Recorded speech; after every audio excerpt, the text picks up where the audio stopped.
Blog Talk Radio.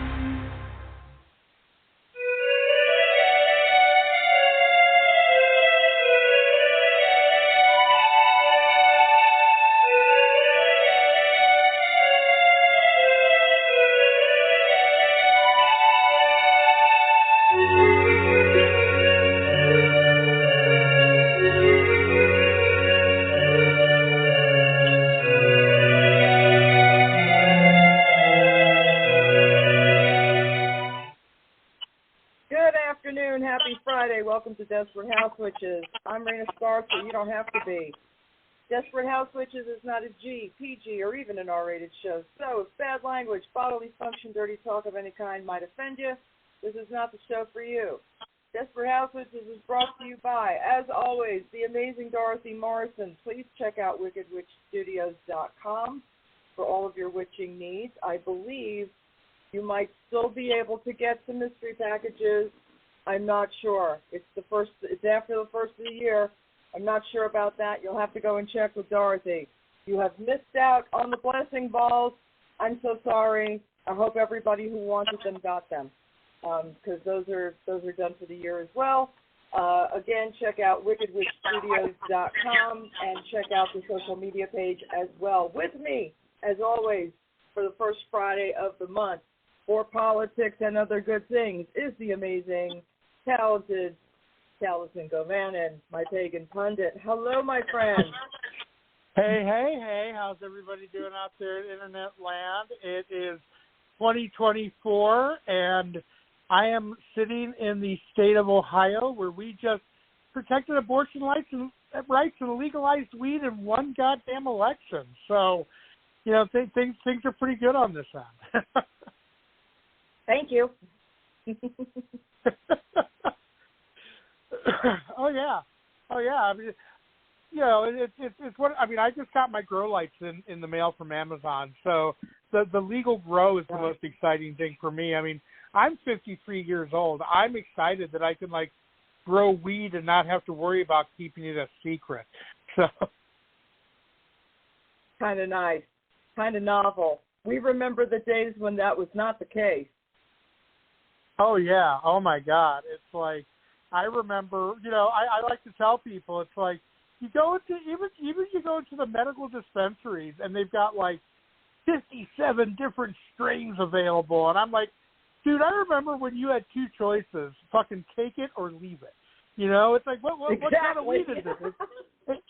It's like, what kind is it? It's fucking weed kind. Do you want it or not? It's like, exactly. And the hell it is that right next door in Michigan, they even have weed delivery now, which is great because I remember when you used to have to wait for your dude to come over, but, you didn't have a guaranteed delivery time. It was usually, after he got done with 3 other calls where he'd get ripped and it would get a little later in the night that he had you on the schedule to drop off your shift. So it's like, but of course you had to spend some time in the house because too many people coming and going too quickly was a tip-off that there was illegal activity going on. So, today's kids, the Gen Xers and the Boomers, we could just be like, today's kids, we had to walk uphill in the snow both ways to get our weed. So. Yeah, but nobody gets arrested for it. It's awesome. Oh, exactly. And, oh, God, all kinds of things going on here. Anybody who's been following my social media knows that I've been writing like a crazy person. I've been doing 3, 4, 5,000 words a day. I've got 3 books coming up starting February 2nd. I'm going to be publishing the first 3 books in phase 1 of the Paranormal Acres series, which is turned into a series of dark paranormal superhero fantasies with spicy love scenes and more snark than a Kevin Smith movie. So the first one comes out on February 2nd, The Raven at Midnight. And then March 2nd is going to be The Sentinel. And then on the April 2nd, we're going to have the 3rd book in the series, which right now is still under a working title. I haven't solidified the title yet. But It's going to be all kinds of fun. If you like your vampires scary and monstrous and yet still sexy and funny, then I think you're going to dig this series. In fact, I think towards the end of the hour, I'm even going to give you guys a little preview and read you a few pages. So we got a lot going on there. Yeah. Awesome. Very exciting. So a little piece of exciting news that I heard today was that Wayne LaPierre is resigning from the NRA. Excuse me, what? Yeah, he's out of there. I mean, the combined forces of Oliver North and everything like that could not dislodge this guy. This guy was in the NRA, kind of like Emperor Palpatine in the Imperial Senate, and now he's gone because the New York Attorney General is fucking kicking ass and taking fucking names. I mean, the NRA is facing again a civil suit for abusing New York nonprofit laws. These guys skimmed off of the NRA for a long, long time to fund a fairly lavish lifestyle. I mean, what you got to understand about the NRA is that they used to hobnob with millionaires and politicians, but most of these people who were in the organization were really just dudes.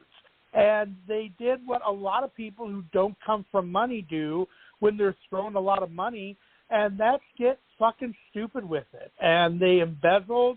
They spent organizational funds on, expensive Italian suits and sports cars and shit like that. But what's really going to be interesting, once this all goes to trial, and oh boy is it going to trial, is when they uncover all of the funding sources. Those are all going to be uncovered for the NRA.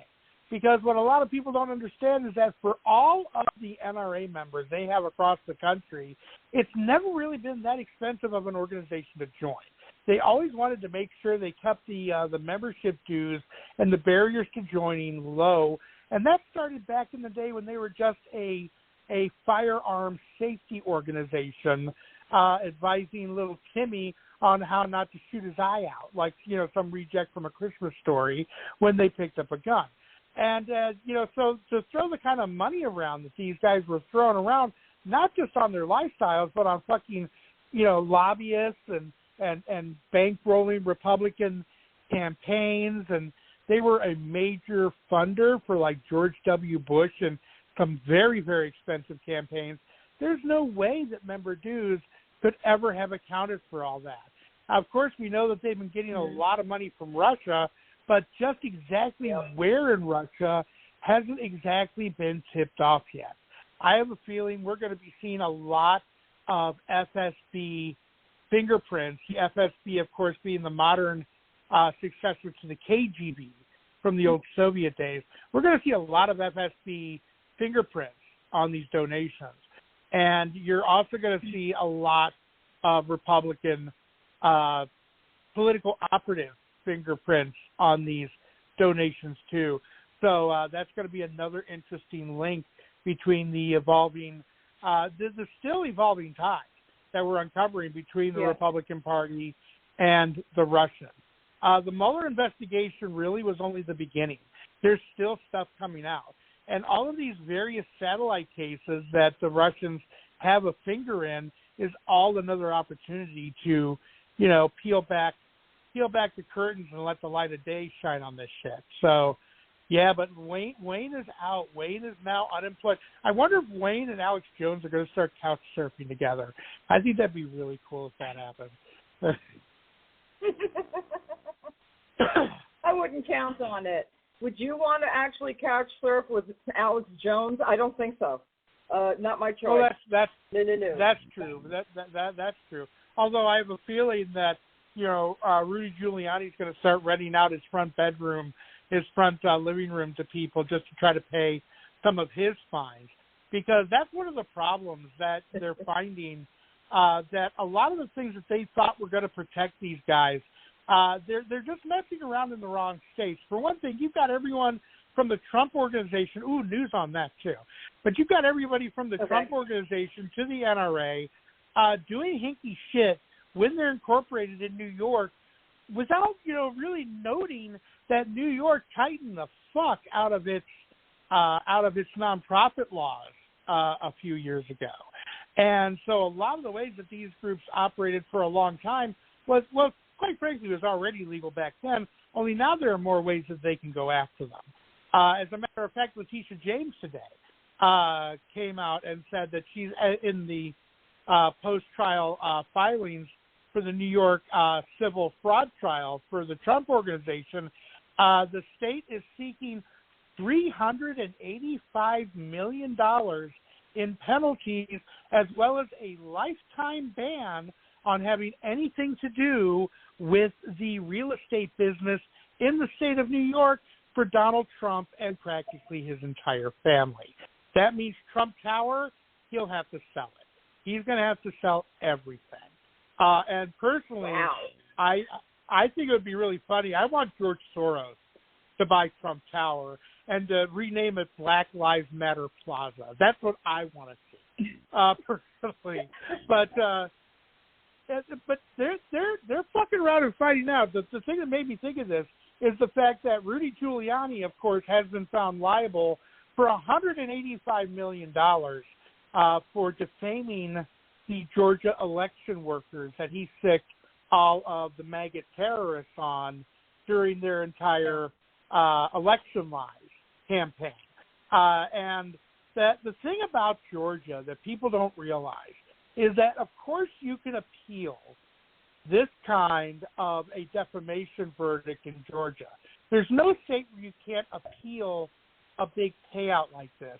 But according to Georgia law, in order to appeal this verdict, especially if he's going to do it on the grounds that the judgment, the award was excessive and too much money, he has to pony up the entire amount, $185 million, and hand it to the state, who will then hold it in an escrow account until the appeals are over. And if the amount is reduced in any way, they'll give that amount back to Rudy when they're done. They did this to try to avoid people just appealing and appealing forever to avoid ever paying anything. They're going to make sure that you have the money up front before you appeal it, and Rudy ain't fucking got it. That's the thing. The guy used to be a millionaire, but, hitching his train to the Trump engine has completely fucked his finances. Trump has not paid him in years. I mean, the last time Rudy drew a salary for being Trump's lawyer was before Trump left office. Rudy's been trying to get money from his old boss ever since. And the legal bills are mounting. He's going to be facing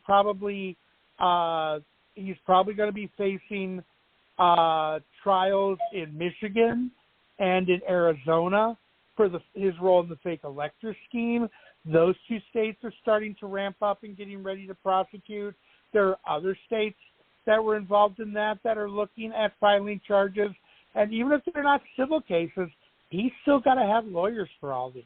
And he's got to have lawyers that are eligible to do business in these states. And he's already being sued by one of his lawyers because he hasn't been paying that lawyer. And I'll tell you, it's hard to get good lawyers when you don't pay them. For example, Donald Trump is depending on Christina Haba, which is one of those Fox News ready lawyers that he's been leaning on lately. But Christina Haba is facing possible disbarment for ethical improprieties in New Jersey for trying to fix a sexual harassment case for Donald Trump at his golf resort in Bedminster. This lawyer did such a hack job of trying to cover her tracks, and basically what this lawyer did is she befriended a woman who was suing Trump for the Trump organization for sexual harassment at his golf course, and did not reveal that she was also working for Trump to this woman, told her that her lawyer was giving her bad advice and to drop everything and to take a pennies-on-the-dollar settlement, and then ghosted her as soon as the papers were signed. It's completely against all the rules of lawyers in any state, and she's probably going to lose her law license. And these are the only people that Trump can get now. Imagine for somebody who doesn't have the fundraising potential of Trump, like Rudy Giuliani. This guy is screwed 5 times from Wednesday, and it's kind of fun to watch. So, get out that popcorn. Exactly. Like you do. Exactly. That's awesome. And, the popcorn is flowing, too, because let me tell you something. You've had multiple people flip in Georgia, and I know it's been a couple of months since the cascade of flipping happened, but you got to know that there is going to be some real dirt exposed in these Georgia criminal cases that are going to be coming up all this year. These are just going to be one after another of just really sleazy shit, and it's all coming out because this is Georgia courts. You know, Fonnie Willis is playing by all the rules, but you know, state courts leak like a fucking sieve. And so anything, and also these trials are going to be televised too, by the way. All of the trials in Georgia are going to be on the television. So every single sordid piece of information that is mentioned in the trial is going to be broadcast all over the fucking world. And these trials are set to start right around the time of Super Tuesday. So it's just fun. So, speaking of Super Tuesday, let me ask you the things that have been juking my brain, which is, what is happening as far as him being removed from the ballots in Maine and Colorado? And now I understand there's a couple of more states that are trying to get him taken off the ballot. What's the situation with that? Is that really effective? Can't people just write him in if they want to? Well, it depends on the state you're in, because the thing is that you can write any name on a ballot, but different states have different rules when it comes to write-in ballots. In order for a vote for someone to be counted as a write-in, you have to be registered as a write-in candidate on that ballot. So basically, somebody like AOC is too young to be president. If you write her name in on a ballot, that's just as good as leaving your ballot blank, because it's never going to be counted because she's ineligible. So any state that rules he's ineligible because of the 14th Amendment would also rule him ineligible as a write-in candidate, and write-in votes for him wouldn't count any more than if you wrote in Mickey Mouse or Donald Duck. That's just the thing. And the 14th Amendment, man, let me tell you something. Out of all of the amendments to the Constitution that have been passed since the document was ratified, the 14th Amendment is just the one that keeps on giving the liberals and progressives and people who want to see this country move forward, people who value democracy, people who value the principles of all of us are created equal and that we're endowed with inalienable rights like life, liberty, and the pursuit of happiness. The 14th Amendment is our amendment, because the 14th Amendment, it was the basis for the legalization of interracial marriage. It was the basis for the legalization of gay marriage. It was the basis for the legalization. It was the basis for a lot of our civil rights laws, the idea of equal protection under the law. But that's not the only thing that was in the 14th Amendment. One of the big things about the 14th Amendment was it was a big reaction to the Civil War. The 14th Amendment was one of those things that was passed in the wake of the Civil War to try to remedy the things that caused that conflict. And one of the things they put in there is that you were ineligible to hold a federal office if you have engaged in insurrection against the U.S. government. And they did that to make sure that you didn't have a bunch of Confederate sympathizers trying to run for president or Senate or that kind of thing. But it didn't say you're ineligible if you fought in the last war. It just said if you've engaged in insurrection. Period, paragraph, end of story. And every constitutional scholar agrees that the way that it's worded, you do not need a conviction. Because if you needed a conviction in a court of law to have this apply to you, then it would have said you needed a conviction in a court of law in order for it to apply to you. So the reality is that the states that are saying, yeah, this guy's not eligible for our ballot because the U.S. Constitution, that trumps our state constitution, says that you can't be, running for this office if you've engaged in insurrection, which January 6th certainly was. And the fact of the matter is that the state Supreme Courts are interpreting U.S. law as it applies to their state. And I really don't know if there's a whole lot that people can do to change these outcomes. I really don't think the U.S. Supreme Court is going to throw Trump a lifeline on this. They're not going to speed shit up to help people like Jack Smith, but they're not going to go out of their way to help Donald Trump. They haven't. Every case that's come before the Supreme Court that Donald Trump has brought, he has lost because a lot of the conservatives on the Supreme Court are corrupt, but they're not stupid. And they know that if he gets in and gets to set himself up as a dictator, the first thing that dictators get rid of is anybody who would have an air of legitimacy, anybody who would have an air of authority, a legitimate authority that is not located in the dictator's realm is a threat. And the Supreme Court would certainly be that. And they know it. Like I said, they're corrupt. They're not stupid. I don't think they're going to throw him a lifeline. Now, is Maine and Colorado going to throw the election away from Trump? No, it's not. Although, in a close contest, Maine actually awards its electoral votes by congressional district. So it is possible for somebody who loses a state to still pick up one electoral vote if they can do really well in one congressional district. And there's a chance that Trump could do well enough in one congressional district in Maine to pick up one of its 3 electoral votes. That could definitely hurt in a very close type contest. But don't worry about a close contest. Again, I'm telling you folks, I've been keeping my eye on the polling numbers, and the polling differentials are holding. Democrats are doing anywhere from 5 to 30 points better in the final tally than they were doing in the polls before an election. And that's every time. Every special election, even in Ohio, where we had some great elections recently. We had a great election recently. We protected the right to an abortion, and we legalized weed all in the same fucking day.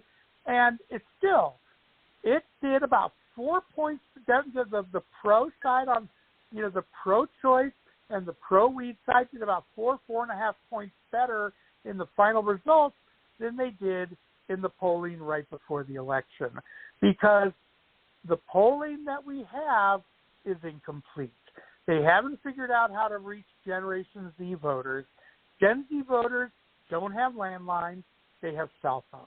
Right. They do not answer numbers that they don't recognize. They let it go to voicemail. And if you don't leave a message, they're never going to answer that number, ever.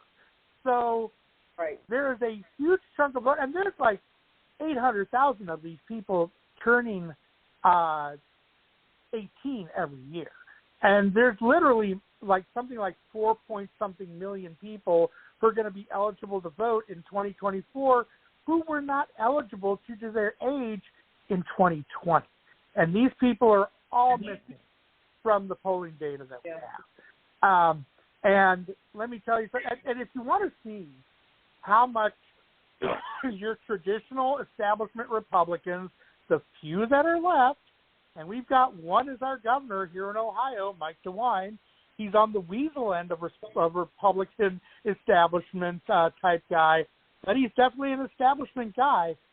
He knows how screwed the Republicans are when he saw that no matter how – they threw a lot of money against the abortion measure in Ohio for the last 2-3 weeks before the election, usually in that sweet time to try to sway undecided voters, the anti-choice, the forced birth side, definitely threw a lot of money at the wall to no effect.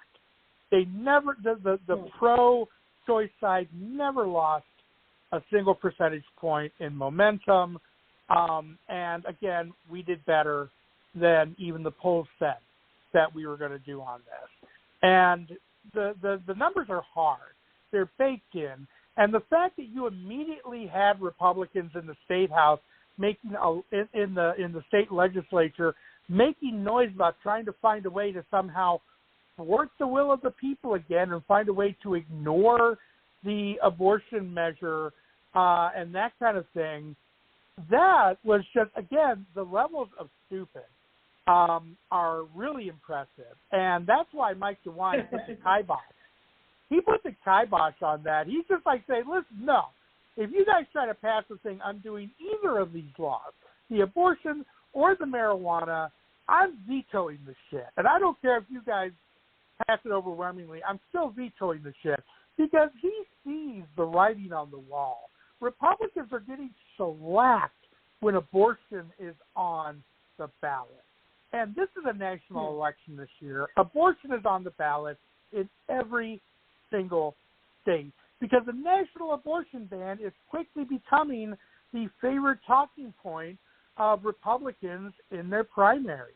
They're at the point where they have to out-crazy each other, and so proposing a national abortion ban is just the kind of crazy that resonates with the inbred whack jobs that still give them money.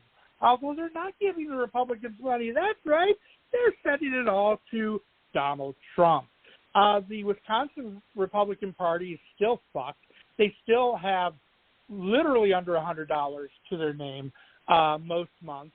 They have no money. Their fundraising has dried up. There's a fuck ton of candidates who have no support from the National Party because Trump is absorbing every dime of small dollar donations from the Republican base. And the people who aren't giving to Trump aren't giving to Republicans either because they're all backing him up. And, so they're getting ready to get shellacked in this election. The people who are in the know understand just how bad it's going to get. And that's why, Mike DeWine, the Ohio legislature passed an anti-trans bill to attack trans children, specifically targeting them for bullying and harassment, and Mike DeWine vetoed it. He vetoed it. And it's not that he grew a spine, it's that he's more scared shitless of the voters who are being churned out by these hot-button issues than he is of the Republicans in his own legislature. As a matter of fact, the latest piece of news out of Columbus is Mike DeWine is pushing the Ohio legislature to speed up how fast marijuana stores can open in the state. That is what Mike DeWine is fighting for right now. He wants the stores open in 90 days flat. That's what he's pushing for because that's what he wants Republicans to run on in November. They won't because they're not as smart as Mike DeWine, and trust me, it hurts to talk that there are people who are dumber than Mike DeWine because, again, the guy is a weasel. But he's not that stupid of a weasel, and they're not as smart as he is, and they're not going to take this life raft that he's throwing them. But holy fuckballs, it's when you've got hearing Mike DeWine,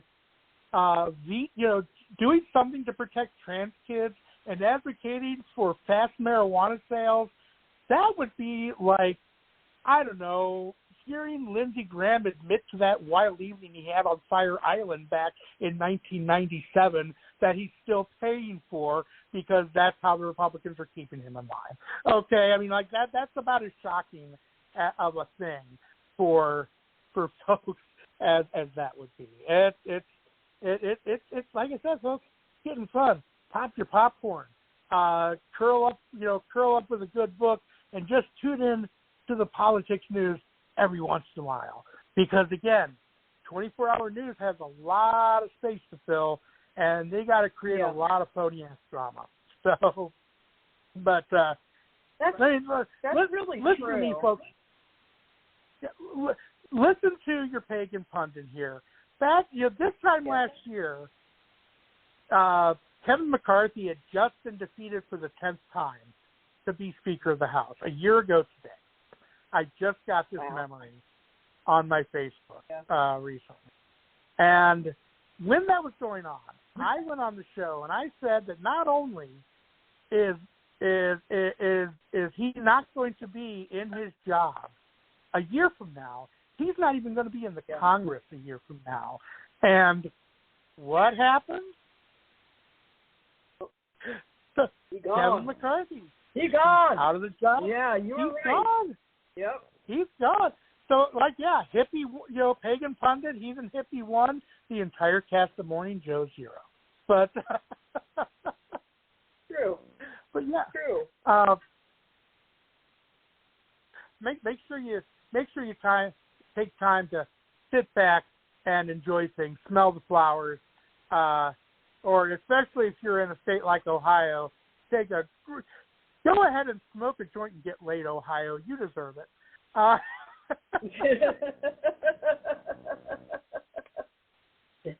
We all deserve it. But seriously, folks, I don't want people to get complacent. We still have to get out there in numbers. We still have to vote. We still have to make sure we get people on our side out there to vote. I don't want people to slack off just because things look a certain way right now, because complacency is how we got screwed before, and I'm not looking for that to happen again. Oh, no. But that's the thing, too. It's like the thing that we've got to do now is that we've got to run up the numbers, guys. It's not enough to win. We've got to decimate the other side. We have got to decimate the Republican Party until they dissolve into the squabbling that they've already started and they come apart at the seams. Because let me tell you something. The Democratic Party is a coalition party. We're not a monolith. And there's only so long that the moderates and the progressives and the corporate Dems and the military Dems and the hardcore pro-civil rights Dems and all that, there's only so long that we can really keep this kind of a united front. The fact that the Republicans are fucking lunatics certainly helps, but we've got to take the fascist party out of the game, because then we can have a realignment in this country that is going to much more closely fit the people who are involved. And most of the people in the country now are, if they're not card-carrying Democrats, they're much more sympathetic with the aims and goals of Democrats of one stripe or another than they are with the Republican Party. It's just, there's only so long, though, that you're going to expect, mom and pop who want to protect Social Security to hang out with, the people like me who thinks that polyamorous marriage should be legalized, okay? So we could shred the Republican Party and then have a genuine center-right, center-left divide once the Democratic Party splits up, realigns, and rescrambles itself. Another good piece of news, though, folks. Poll numbers came out, and RFK Jr.'s candidacy is pulling more voters away from Republicans than he is from Democrats. I guess Fox News shouldn't have spent a whole year talking them up to their audience if they wanted the effect to be the other way. But, RFK Jr. is definitely hurting Republicans way more than he's hurting Democrats, and I, for one, am here for it. So, don't get complacent. Let's run up the numbers, guys. Let's make it embarrassing. Let's do a good old-fashioned, what Barack Obama would call a shellacking. Let's make Republican pollsters say that they're working for, Herbalife or something more respectable, like a multi-level marketing corporation, instead of the Republican Party by the time things are over. Because then when we see the parade of convictions come down and we see the sentences start coming down, then it's just time to pop the champagne and enjoy the show. So, we do our work and we can certainly enjoy the spoils. Well, I mean, you know, you got to wonder when Trump's lawyer is going on Fox and saying things like, well, you know, the Supreme Court needs to be more concerned about doing the right thing instead of how things look as far as this whole 14th Amendment showdown, as it were, where they're hoping that Trump will be allowed to be on all of the ballots because they want to throw that out and say that the American people should be allowed, even if he is an insurrectionist, to have him be president, which is insanity on its face. But this is how far they've gone to say anything and do anything that they can. You know, when you have a lawyer go on Fox and basically kind of backhandedly threaten the Supreme Court, that to me smacks of true desperation, does it not? Oh, it's beyond desperate. I mean, when your only argument is to say, well, I know the Constitution says this, but can't we ignore that part just this one time? When that is your legal argument, you're fucked. I mean, that is what people don't understand. The courts are not politics. As politicized as the Supreme Court gets at times, the courts are not politics. You've seen this over and over again when Trump lawyers go out in front of the TV cameras and they talk big and they talk tough, but then when they get into a court of law, they don't say the crazy shit. They don't make the crazy accusations of election fraud that they do in front of the cameras, because they know in a court of law they have to give evidence. And if they don't give evidence, it's not just that they're going to lose, they could be actively sanctioned, as in fined and jailed for contempt of court. And they have shown so much contempt for the entire court process. It's, you know, people have joked before that MAGA really means making attorneys get attorneys, but that's really what is coming out here. I really don't know how many of Trump's lawyers who are working for him right now are going to manage not only keeping their law license, but keeping their asses out of jail. It's getting desperate. And you've got people who are basically betting the farm on Trump being able to pull out a victory and basically doing away with the law. They're banking on that now. And that's why they're so desperate, because they've thrown out every other lifeline that they could have had. Trump will not allow you to have a lifeline that could save yourself from the things that you say and do, because he views that as being disloyal or not being confident in his cause. So I think that, you know, when the story of the Trump era is written, one of the longest serving legacies are going to be the number of legal professionals who were ruined and or were deprived of their money and their freedom just for backing this tin horn Mussolini. So it's kind of sad, but again, these are big boys.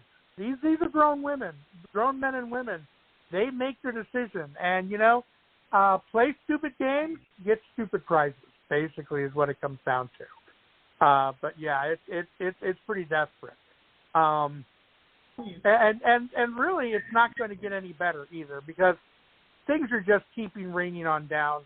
When Kenneth Cheesebro says everything that he knows in Georgia, there are going to be people who are going to be probably looking to see if they can get smuggled out of the country, because it's going to be over for them. This guy knows a lot, and he's cooperating with the prosecution. Holy shit. It just gets deeper and deeper, doesn't it? It does. It does. And, you know, talking about getting deep into things, I want to invite people to come over to the latest social networking site with me. It's called Threads. I know that it's starting to get a little bit of notice now. It was launched earlier in 2023. It's Facebook's answer to Twitter. And it's connected to your Instagram account, I think. So if you have an Instagram account, You can instantly get a Threads account. You know, it's still easy to sign up for these things. Reminds me a lot of what Twitter was like in the old days, back when it was fun. And now that Elon has completely ruined Twitter and turned it into an X of its former self, a lot of people are starting to filter over to Threads, and it's a lot of fun. And this week I was making some social commentary on toxic masculinity. Big surprise for anybody who knows me. But I had a couple of posts on there blow up, and things have been getting crazy ever since. I have let me pull up my Threads app so I can let you know where it's at. But literally, I posted a thing basically saying that, you know, hey, men, instead of telling women to pick better men, why don't you try to be better men instead, you know, and that kind of thing. And, of course, the big tough guys who say that they're not snowflakes and that they're not afraid of anything, of course, freaked out and had a shit fit. And it got pretty deep. I blocked a lot of people. We call it the block party because you can look at the comments and just see who you want to block. So it's really entertaining. But basically, I was just so surprised at how many guys were basically, you know, when I was like saying, okay, why don't we stop being so douchey, and all these guys saying, oh, you want to be douchey? Here, take my vinegar-flavored beer and hold this, and watch this. But I just came out and told people that as a man, I just got to say this to my cohorts in the gender. Damn, a lot of y'all are fragile as hell. I say basically, hey, wouldn't it be nice if we could do work on ourselves so women don't have to play douche roulette all the time? And I get a parade of toddlers whining, throwing a tantrum, and showing us what it looks like when someone uses their personality as birth control. I blocked over 40 people, not one of them a woman. That was my post. That post has gotten 5,600 likes in the past 40 hours, 240 replies. My followers bumped up by like 1,600 in the same amount of time. And we're just having a grand old time talking. And every time I talk about the Fragile Boys, even more of them come out and basically say, here, let me show how right he is by being a total douche canoe. So definitely come and check us out here. You can find me on Threads as Taliesin Govannon, as just one word, threads.net. You can, come and join the fun because I really know how to draw them out, and we're having a lot of fun. I'm doing a discussion right now on Frankenstein and about how conservatives think that it's ridiculous that the snowflakes want us to think of the monster as the victim when that's the whole fucking book, guys. That's why it was fucking written. It's a lot of fun. Listen, guys. Some of the people I had to block for spouting misogynistic, toxic male crap were people who I had actually followed because they were part of the progressive political scene on Threads. We still have misogyny and sexism within the left that we've got to root out. The fact that Hillary didn't win meant that a lot of them didn't run screaming from the party the way that they would have if she had actually, had the will of the people and the popular vote honored and become president. So we still have work to do. There's some very toxic mindsets going in politics and especially in the progressive left. And it's really fucking disgusting. So we got to do our own work, folks. We got to clean our own house because let me tell you something. The young activists who are focusing so hard on the Republicans right now, they don't give two shits about background and history. Once the fascist party is destroyed, people on our side are going to have some accounting coming to them. And if we don't clean house first, it's going to be very unpleasant. And I'd really kind of like to rip that Band-Aid off now as opposed to later. So, let's check our attitudes and let's check each other. Don't just say, oh, well, they're acting like an asshole, but they're on my side. So, no. Just say, hey, dude, this ain't cool. This ain't cool. Don't put this in our spaces.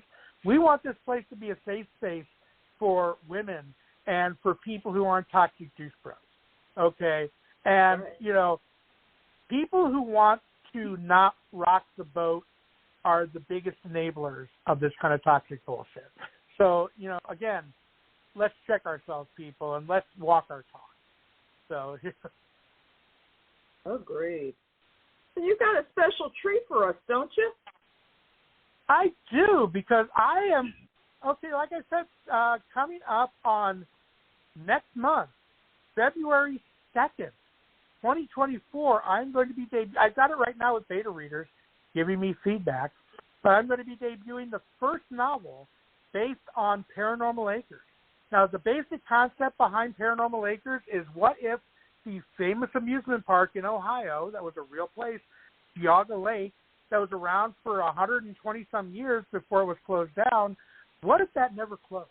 What if, instead of being sold to the company who eventually closed it down, what if it was bought by Angelique and Vincent, the vampires from the Sorceress Saga, to have a place to not only diversify their portfolio, but also as a place where their supernatural friends can live and work and enjoy themselves at night after the park closes and all the regular guests have gone away. I did a season of this on Vella, on the Kindle Vella short story service called Welcome to Paranormal Acres, and I've written 3 novels based on that season of that story. And the first one is called The Raven at Midnight. It features vampires. And my vampires, folks, these are not vegetarian vampires. These are not Everett Cullen. These are not Louis de Pontefract from Interview with the Vampire. These vampires were created to be predators, to teach humans what it was like to be prey, so that we would be more merciful and more conscientious predators ourselves. And these vampires like to hunt the predators in human society, and they like their job. They enjoy their work. There are very spicy love scenes in this.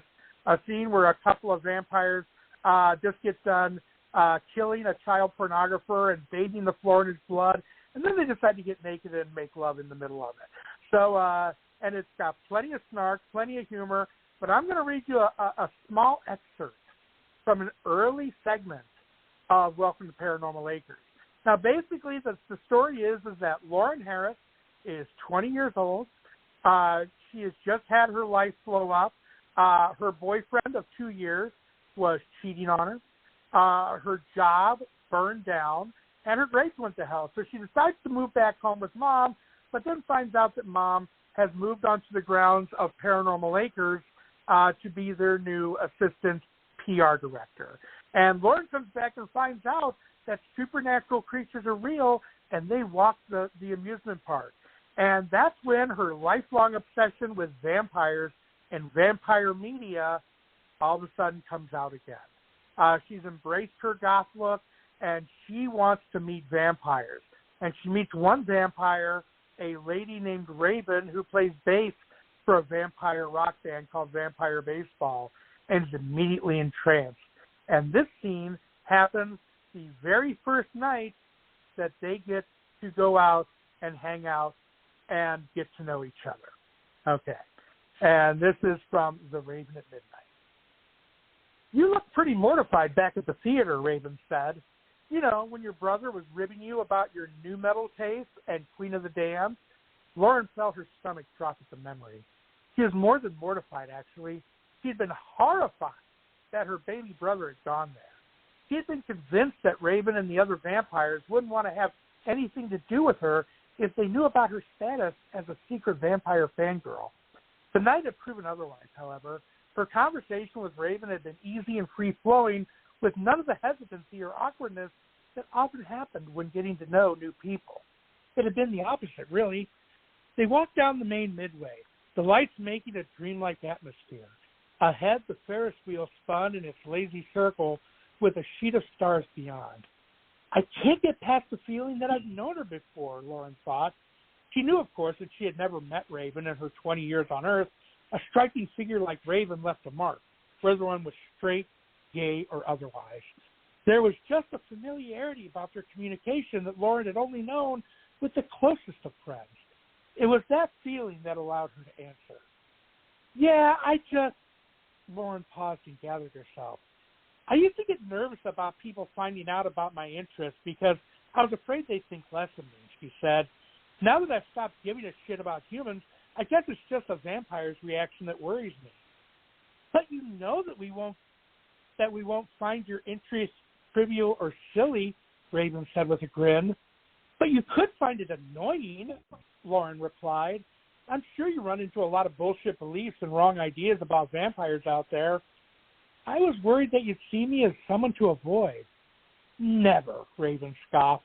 Besides, I've always seen the modern vamp fans as being kind of cute, she added with a smile. Like a puppy, Lauren said, meeting Raven's smile. Kinda, Raven said and laughed. No, I see it as, he thought for a minute, kind of like when you're 16 and some 5-year-old boy with stubby cheeks asks you to marry them. So adorable, Lauren asked. Yeah, Raven replied. Well, there are worse things to be than adorable, even for a terminal dork like me, Raven said. Adorable and dorky, Raven asked. Is that what they mean by adorkable? They stopped in the middle of the path, the few stragglers in that part of the park passing them as if they weren't there. Lauren was struck by the way the midway lights were giving Raven's skin a glow it probably hadn't had since the 1500s. Well, Lauren said, I hope you see me as more than an adorkable 5-year-old now. Oh, God, yes, Raven replied. She looked deeply into Lauren's eyes. You are so much more. Lauren felt her cheeks redden. Thank you, she said, through a shy smile. I think you're pretty awesome, too. You know, Raven said, inching forward, there's another reason besides adorability why I wouldn't want to avoid you. Lauren had always wanted to project an air of coolness and confidence when it came to the moments when things got intense. She had really worked on quelling her inner butterflies and forging ahead with things. However, this was not one of those times because her knees picked that moment to turn to jelly, and it took all her willpower to stay upright. Oh, she managed to stammer. Really? Uh-huh, Raven said, pressing her body into Lauren's. Remember that search for beauty that I told you about? The thing that keeps me sane in long nights during the centuries? Uh-huh, Lauren replied, watching as Raven's lips continued inching forward. Well, when you come across a once-in-a-century beauty, Raven said, her voice almost a whisper, you do not send her away. Their lips met, and the Ferris wheel spun behind them. Ta-da! Ooh, juicy. We like. Very nice. Ooh. Yum, yum. Oh, my goodness. Oh, it's a lot of fun. And I got to tell you, too, there's a character, the guitar player for Vampire Baseball is named Thorn. And she looks a lot like Margot Robbie in Suicide Squad, only not as demented, basically, is how people describe her. And she gets the best line. There's one scene where the vampires are taking down a bunch of white supremacists, and she shows up with a severed head with the red baseball hat still on it and a lantern shoved up inside the thing so it's shining out through the eye holes. And she goes, hey, guys, I want you to meet Cletus. He's making lanterns great again. She gets these kind of roles. She gets those kind of lines. Wow. So Thorn is going to be well on her way to getting her own book, but that's going to come in phase 3. I got phase 1 planned. It's going to have 6 novels. Phase 1 is coming out this year in its entirety. The first 3 novels in phase 2 are going to come out at the end of the year, as well as the 3rd book in the Sorceress Saga. And, folks, all of these books take place in the same universe. So you're going to see Sorceress characters showing up at Paranormal Acres and Paranormal Acres characters showing up in the Sorceress Saga. So it's like one big NC-17 violent, sexy, snarky MCU for grown-ups. So I invite everybody to join us. Yay. Absolutely. Wow. Okay. Well, I hope that got everybody's appetite up. It did for me. Taliesin, before we go, tell folks where they can find you. you can find me at TalisinG.com. That's got a link to the first season of Paranormal Acres, which is still up on Vela if you want to get a little preview of these stories. These stories that I'm coming out with in book form are expanded versions of the storylines that happened in that season of the story. You can also find me at Taliesin Govannon as one name on threads.net. That's where I'm doing most of my stuff these days. I'm not doing much on Facebook anymore. Threads is a lot of fun. And so check me out there. And as always, make sure to come and check me out here every month on Blog Talk Radio on Desperate House, which is because I've got a lot of stuff coming up here, man. And you guys are going to be clued in on all of it. You can be on the ground floor of this publishing empire that we're looking to put out. And also, as always, you can always email me through my website and check me out on Threads. And as usual, take the time, folks. Give yourself a break. Curl up with a good book. Curl up with a good TV show. There's a second season of Good Omens. Take care of yourself, people, because we need you, but we need you whole, we need you sane, and we need you happy. Because if we're not happy, what's the fucking point? And on that, I'm going to say good night. See you later. See you next month. Same bat time, same bat channel. Taliesin is out. Wow. Thanks, Taliesin. All right, guys. I will see you next week with Wendy Mata, and it's going to be a great show. Have a wonderful weekend. Like Taliesin says, stay involved, but give yourself breaks because we need to be able to not freak out every time we hear something that's not necessarily going our way. So take care of yourselves and each other, and I'll see you next week.